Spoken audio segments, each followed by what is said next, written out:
connaissez certainement Pixar. C'est le studio d'animation ultra créatif qui, depuis sa création, n'a produit que des blockbusters. Toy Story, Wall-E, Lao, vice versa. Vous les connaissez. Pixar a été cofondé par Ed Catmull, John Lasseter et Steve Jobs. Et dès les débuts, ils ont mis en place une règle surprenante dans leur manière de travailler. C'est que Steve Jobs ne participerait pas aux réunions de brainstorming. Je ne sais pas vous, mais moi si j'avais eu la possibilité d'avoir Steve Jobs dans mes réunions, je l'aurais pris.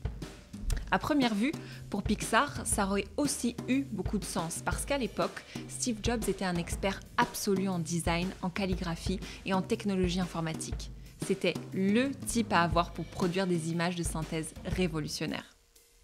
Mais non, Pixar avait décidé de l'exclure de ses brainstorming et la seule raison pour laquelle ils ont fait ça, c'est que l'équipe était plus performante sans lui. Alors pourquoi l'équipe était-elle plus performante sans lui? Et plus généralement, pourquoi les meilleures équipes ne sont pas forcément celles où il y a les gens les plus brillants?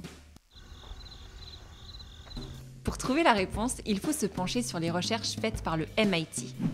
En 2008, un groupe de chercheurs a mené une expérimentation sur près de 700 personnes avec l'intention de savoir s'il existait un QI d'équipe.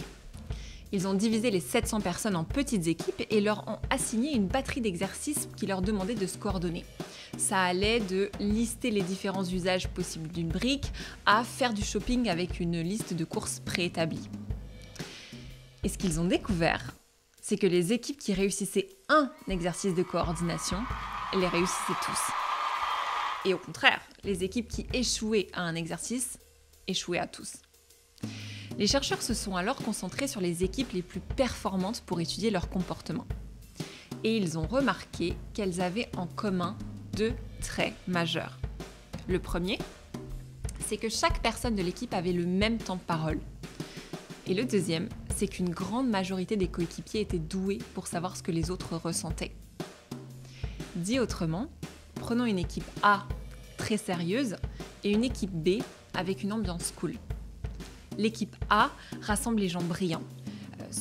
Tous sont très performants individuellement, les échanges sont efficaces, l'ordre du jour est bien cadré, ils finissent toujours à l'heure et ne perdent vraiment pas de temps sur des sujets perso ou à étaler leurs états d'âme.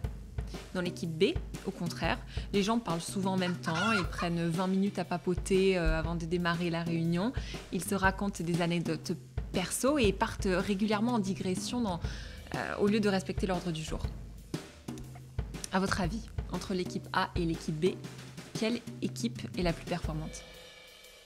Eh bien, d'après les conclusions du MIT, la réponse est l'équipe B. C'est surprenant, non? Parce que vu l'efficacité et le sérieux des rockstars de l'équipe A, on aurait pu penser que c'était les plus performants.